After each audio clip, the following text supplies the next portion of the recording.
Yeah, we'll get to the game because I think it's certainly winnable. But what in the world is happening on the Plains? Well, Zach, I actually just finished crushing some chicken farm, and I am freaking ready to rock and roll.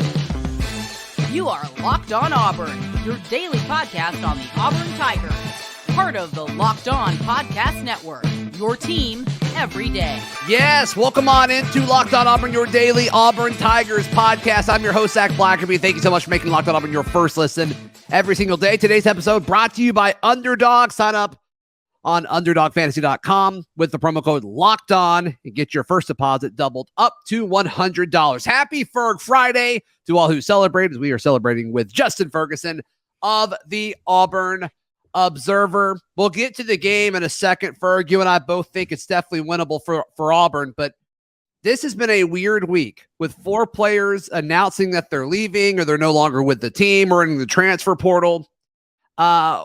What's going on, and where should the panic level be for Auburn fans with all this news? Yeah, panic short term, not really, just because these 4 players who have left are leaving because they're not really part of the, part of the game plans right now. Landon King, Tavares Dawson. I mean, Dawson and King were 2 guys people talked about a ton in the fall, and then you just haven't really seen them, kind of falling off the radar. Zykevious Walker had an injury in fall camp. He was slow to get on the field this year. He leaves, and then AD Diamond hasn't played a snap yet this year. But it's the big picture thing, right? This is it's the losing most of your 2020 run recruiting class. It's losing a chunk of your blue chip players, a good chunk of your blue chip players from the last 2 classes. These are problems that are going to affect Auburn in 2023 and beyond. So in the short term, I don't think it really changes much about the product Auburn's going to put on the field this year. Sure. But it's something that's definitely going to impact Auburn moving forward. And I think it's important to note that this is not just happening at Auburn. This is not just because Auburn's having a bad season. USC dealt with this. SMU dealt with this earlier this year. Those are first-year coaches in similar situations. And this move to sit out and redshirt to transfer is becoming a lot more popular. And this is going to be a common reality we're going to see in college football moving forward. It's happening with Auburn all at the same time. Sure. And I think it's more of an optics loss than anything right now for Bryan Harsin and his staff. Big picture-wise, though, I mean, it's just going to continue to put Auburn back into what they have to do to reload their roster for the years ahead. Do you think these 4 make sense? AD Diamond, I mean, clearly hasn't done enough to crack the rotation, even though it sounded like he had a pretty decent spring. I think you wrote a lot about AD Diamond, if I remember correctly. Mm-hmm. I think you thought he was. Yeah, there was good praise about him. Yeah, sure. But the other 3, I don't really understand why they weren't on the field more. Right. I mean, Tavares Dawson, there were moments going into the season, the first few weeks, where it's like, is this guy may be a starting wide receiver? Then Javaris Johnson really took that slot role by storm. And it's like, okay, but still, where did all the targets to Tavares go? I thought that was interesting. And then Landon King, and this has been well documented on Auburn Twitter. It's like, all right, you make this incredible catch against Penn State. And then it's like, all right, cool. Well, yeah, let's just don't use you anymore. And then Zykevious Walker, not a whole lot of rotation up front on the defensive line. Like, nope. Why not spell these guys for a second with a talented up-and-coming dude that a lot of schools really, really wanted? So does it make sense to you why those guys weren't on the field? Yeah, not really to me. Yeah, right. I think, Bryan Harsin has had a unwillingness with his team to rotate on defense as much these last 2 seasons and then play younger guys. I know Landon King was more of a factor last season than he was this season, which is kind of surprising. But Zykevious Walker fell down the depth chart. A guy like AD Diamond's going to have a hard time getting on the field. It's just you don't play young guys as much. You don't dip into your rotation as much. And I think this is a side effect of it. I think having guys leave right now is part of it. Where is like, to me, and I'm not a football coach and I never will be, but like to me, if you're in this spot in the year where you are 3-4 and you have struggled so much on both sides of the ball at this point in the year, to me, it would make sense to play some of these younger guys more, to lean on potential, to try to sell that a little bit.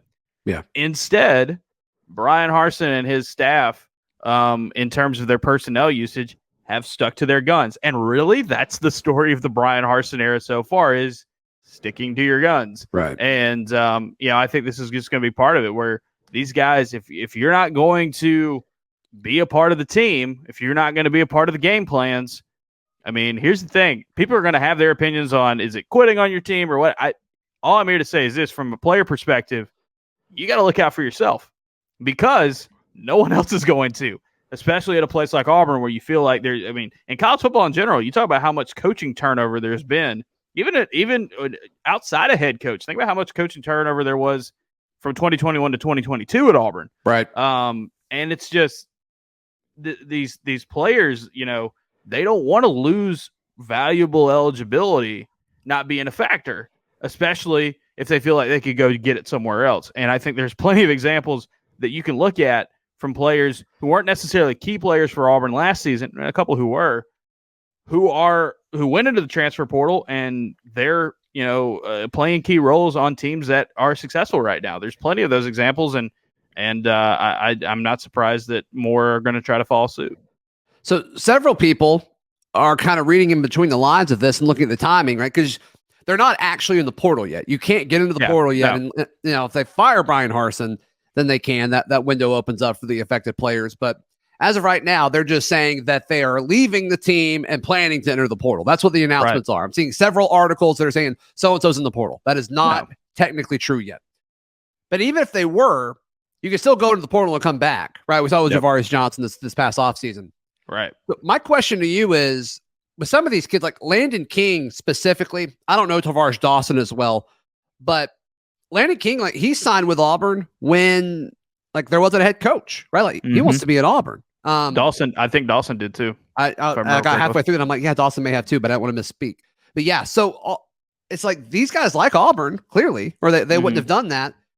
Is there any chance that there's like, okay, cool, yeah, I need a red shirt so I can play college football longer if I need to.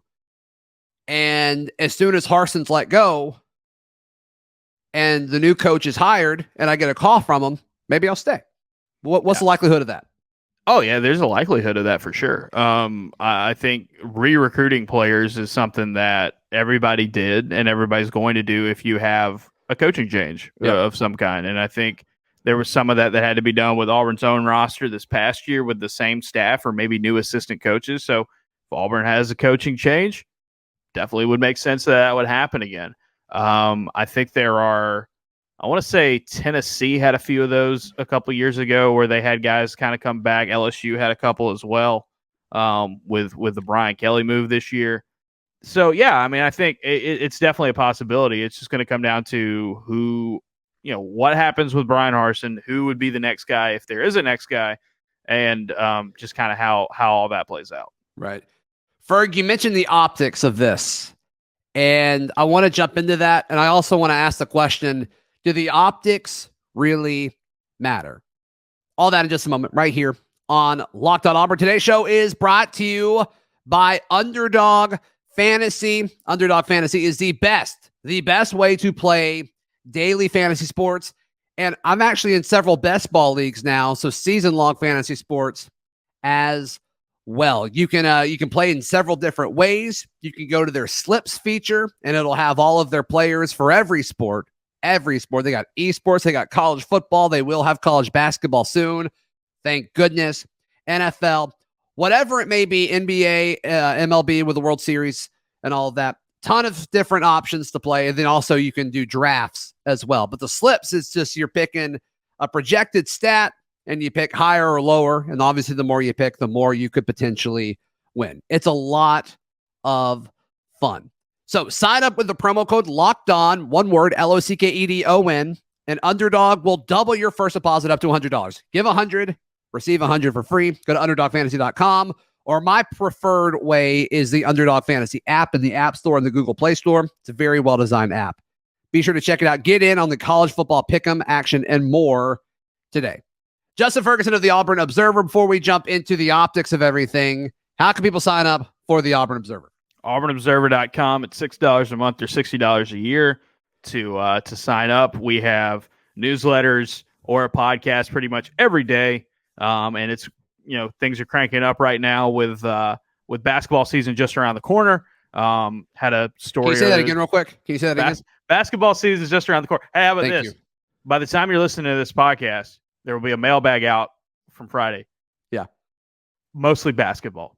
I have. Did you just ignore the football questions, or no? did you only not get them. I did not get them. I did not receive them. And in fact, one of the only football questions I got was about Bo Nix. So that ought to tell you something. Yes. So if you're interested in basketball, I got a lot of it at auburnobserver.com. Sign up there, and then everything we do gets sent straight to your email inbox, whether it's a newsletter or a podcast, and we have a bunch of stuff coming out each week. auburnobserver.com at $6 a month or $60 a year to sign up. And I'm not being paid to say this, but I will echo Zach's last ad read. I love Underdog. I personally am a big Underdog player. I'm trying to win some of my money back right now playing fantasy hockey, because my brothers know a lot about fantasy hockey. Yeah. But it's addictive. It's addictive, and you have a lot of fun with it. So I've been wanting to say that ever since you started doing their reads on there. I'm like, yeah, they're not paying me to say this. I'm just saying, like, it's a whole lot of fun. I didn't even know you were on Underdog, so that's great. Yeah, it's fun. Day. There's so many different ways to play it, and it'll be like games that you don't care about. It's like, who's playing tonight? Yeah, I'll do a draft. That's fine. 100%. It's fun. All right, so we talked about the optics, about Auburn starting this wave of players leaving, right? Mm-hmm. And it looks terrible, right? It became it's a borderline national story. It's definitely a regional story. But I don't think, tell me if I'm wrong here, I don't think Bryan Harsin cares, because I think he knows $15 million is coming his way. I mean, I think Bryan Harsin is going to continue to stick to his guns and do it the way he wants to do it. And if they keep winning if they go on a streak here and for some miraculous reason he's Auburn's head coach in 2023, there you go. He won. I don't think that's possible. Right? It's very unlikely. Very unlikely. But it's the whole thing. It's go back to February, sticking to your guns the way you wanted to do it. And optics wise, it's rough, but it's rough period right now. And the only thing that's going to change it for Auburn is winning or hitting the reset button. And so for Bryan Harsin, it's just going to be, these guys that left were not in their plans. It looked like on a week-to-week basis, right? So it doesn't really change anything for them right now. And like you said, I mean, if you're talking about moving forward for Auburn, I think it's a bigger picture thing. It's a 2023 and beyond kind of thing for them. Maybe there's hope that you could bring those guys back at some point just because of the way the portal's set up now. But I mean, I tend to agree with you. It's like there's a lot of people who are upset. There are a lot of fans who are frustrated, and I get it. Like it's a bad look, and it sucks if you're a fan and you just keep hearing negative news about your team over and over and over again. I get that. I understand that. But it's like I think the thing here is just like this may or may not matter in a few weeks. Honestly, I do think that even if you do make a coaching change, there's going to be more like this. Whether you make a change or not, there's going to be more people leaving. That's just kind of what it's going to be. Do you think optics-wise, Jay Ferg, it's separated? Do you think the optics are all on Harsin? Or do you think some are on Harsin, some are on Auburn? Do you think all is on Auburn? Like, if Auburn moves on from Harsin, pays him the money at the end of the season, all of that, is there a black eye on the Auburn football program because of everything they let happen? Or do you think that's a clean break and they're able to move on? I think a lot of this is pinned on Harsin and his staff right now. Yeah. I will say this. If they do make a coaching change at the end of the year, or, if there's a new head coach at Auburn 2023, that person has a lot of work to do. And from what has happened these last two seasons under Bryan Harsin, the amount of regression Auburn has had on the field, off the field in recruiting, makes the next person's job tougher moving forward. It doesn't make it impossible. And we have seen at places like Tennessee, Kansas, at the beginning of the season, elsewhere, like Illinois is a good example right now under Brett Bielema. You can hit the reset button a lot quicker than people, thought you could in the past because of the portal and because, of some other things. I think, for Auburn, it's like you hit in the portal right and you get the right quarterback. I mean, this Auburn team as they showed in 2013, can be right back in it, pretty quickly. And it's easier to bounce back at a place like Auburn. So I don't know if it's necessarily going to do anything towards Auburn. I think a lot of it has been pinned on Bryan Harsin and this tenure. And I think that's what the fans are kind of lashing out about. Yeah. Do you think there's a chance that Auburn goes on a little bit of a run here? I think Arkansas is certainly beatable. I think A&M certainly beatable. I think Western Kentucky certainly beatable. But I think State could be beatable too. I mean, maybe. Just weird things happen in Starkganistan. But do you think the whole a big chunk of players leaving this week has any kind of impact on the chemistry in the locker room? It's going to be interesting to see if it does. I know it's going to be the atmosphere. I'm interested to see what it looks like on Saturday against Arkansas. It's an 11 a.m. game. You are on a losing streak. You have a losing record. What does that look like? Right. Because Auburn's fan support, I'll say this, Auburn's fan support in the stadium has been pretty good, even in the bad times. I mean, that's just something that I think Auburn fans can be proud of. Sure. And I think the team feeds off of that. I think the team, they didn't quit against Ole Miss. And we'll see how much that carries on moving forward. I do think there's some players on this team that are going to miss these guys that have left because, they have relationships and they're friends with them. And it's tough to see that. Like, you've even seen some Auburn players this week on social media reacting to this and being sad or frustrated. So I wonder how much that does impact on Saturday. I don't think it will have a significant impact. I think if Auburn goes out and loses on Saturday, they will lose. It's kind of like the whole thing with Bryan Harsin and what happened in February. It's like, yeah, it didn't help things, but that's not the main reason why things are happening the way they are right now, right? On the field. Right. I feel like that could be some of that, carrying over. The fan base is so on edge. Checked out. Either one. You're either on edge or checked out. Well, they say they're checked out, and then you say something they disagree with, and then they just, they kind of get some hot fingers, which is fine. That's cool. That's why we all do this. But the whole, I was pretty negative for a few weeks, and I'm like, all right, y'all are asking me to be more positive. Like, I'll be more positive. And man, I did a show last week where I was talking up Harsin a little bit, and it's like, man, I just got dragged. And so it's just we're all on edge. Mm-hmm. And I just keep telling folks it's almost over. it's almost barring a series of miracles. Yeah. Yeah. All right. How can the Auburn Tigers beat the Arkansas Razorbacks? We touch on that in just a moment right here on Locked On Auburn.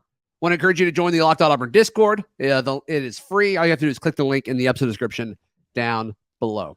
All right, Jay Ferg. Auburn, I believe, can beat Arkansas. I think it's going to come down to what does Auburn do about Arkansas's pass rush, and can they get Tank Bigsby the ball consistently on early downs and all four quarters? I would add, I think the big thing for me is, can Auburn's really bad run defense do anything against a team that runs the ball more than anyone that's not a service academy in college football?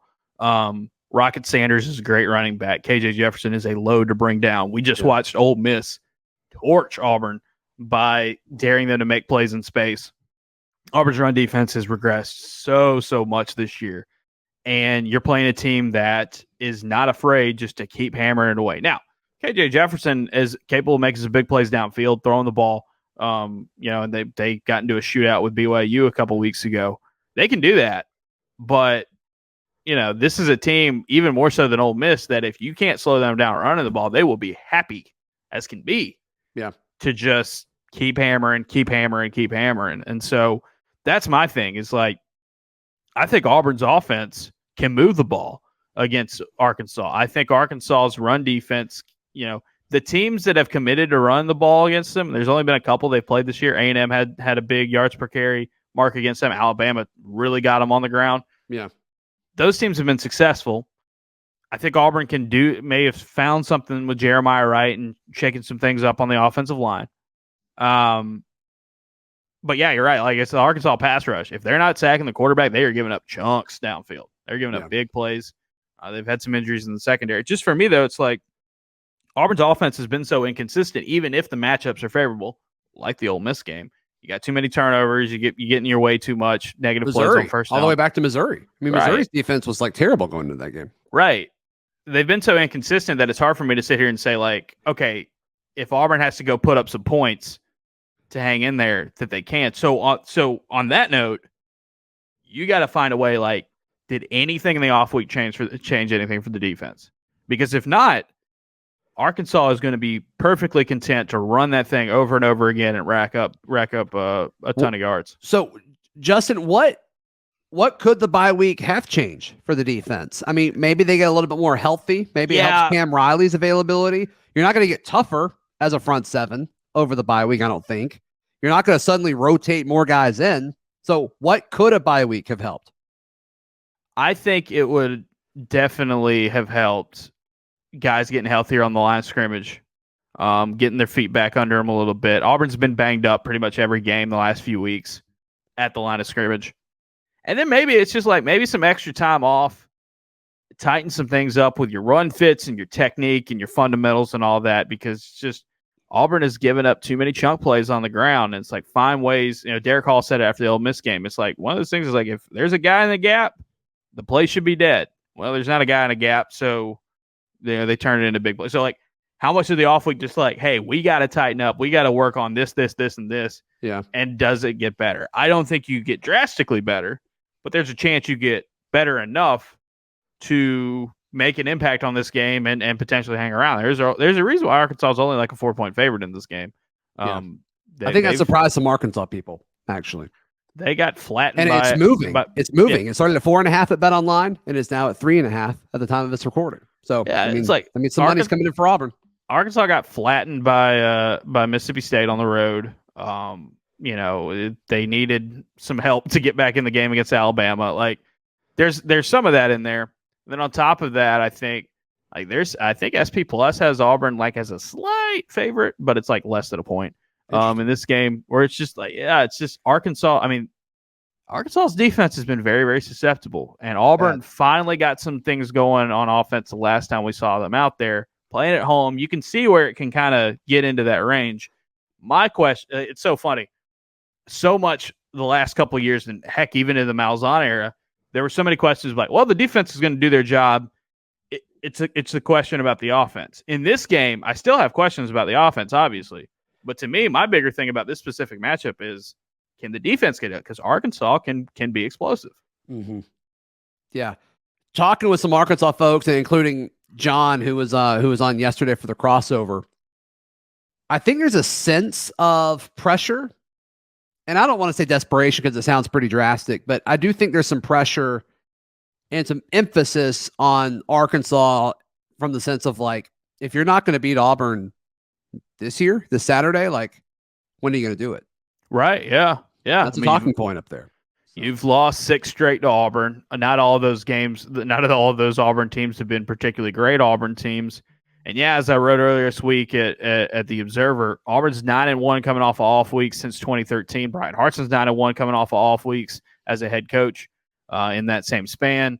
And then Auburn, like if you look at the history of the Auburn-Arkansas series since Arkansas came in the league in 92, years where Auburn loses to Arkansas, they're almost all not great years for Auburn. There's a couple of exceptions in there, but it's like every time there's been a coaching change or every time things have hit pretty low points at Auburn over the last 2 decades or 3 decades now at this point, it's come with an Arkansas loss. And so it's like, this is usually a good measuring stick, a good barometer. So between that and the bye weeks, like I wrote earlier this week at the Observer, you have to if you have any life left, if you have any fight, if you have any, this is not going to fall apart, and it's definitely a losing season, and everything's going to go completely combust. As a team, if you got any of that left, it shows up against Arkansas, or it's probably not showing up. Yeah. Justin, one more time, how can people check out everything happening at the Observer? AuburnObserver.com, $6 a month or $60 a year to sign up. A lot of basketball. Don't worry. There's a lot of basketball in there. We'll be back Sunday. Daryl Dapprich will join me for a little morning after post podcast review. Until then, we'll see you. This has been Locked On Auburn.